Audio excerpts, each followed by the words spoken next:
Rallies and marches organized by Refuse Fascism were held in over 24 cities across the country on Saturday, in what the activist group hopes will mark the beginning of a continual public protest, until their goal is met, to drive out the Trump-Pence regime. That means you!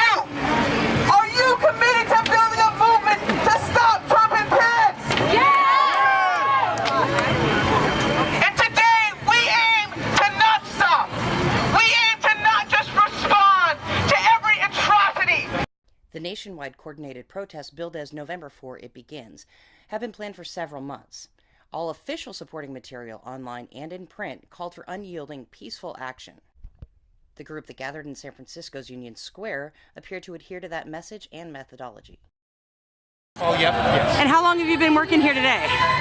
Ever since noon. Ever since noon? Have you noticed any problems? No major issues. No major issues?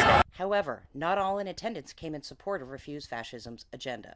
Some opposition attendees believed that the events were actually a ploy by Antifa to incite a civil war. That theory was sparked by a since debunked viral video posted in August, but later touted by InfoWars' Alex Jones. If violent provocateurs were present, they did not noticeably act out at any point during the 4-mile march from Union Square to 24th and Mission. In fact, rally speeches pleaded for participation from people across the political spectrum. Before I begin, may I just say how proud and grateful and happy I am to be standing here today with communists, with anarchists, with Bernie-crats, with Hillary-crats. God love you, I hope there's a conservative or two out here who will join with us, because this is not about left or right. This is not about politics, this is about humanity. Sarah Rourke, who affiliates with both SF Indivisible and the Refuse Fascism Bay Area chapter, took a moment aside from the 3-hour walk to explain why she supports the call to action. Because I have no other choice. Trump and Pence are a threat to humanity, to our planet, to our Constitution, to our dream of America, and I must help stop that. What do you think is going to go on for the next few days after this?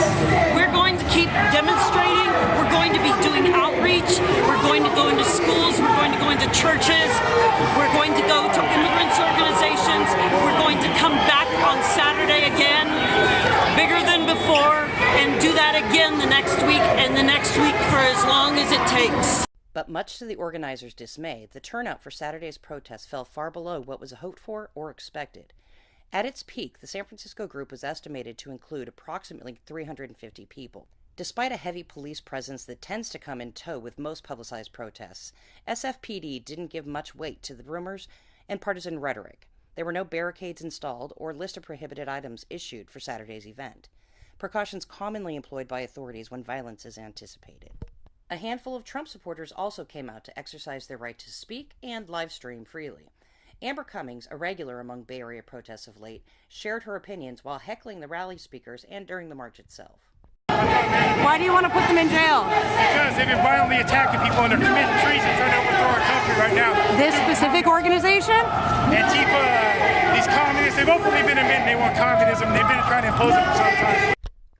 Another man, identifying himself as only Aaron, walked within 5 feet of Refuse Fascism organizers through the streets of San Francisco, chiding them along the way.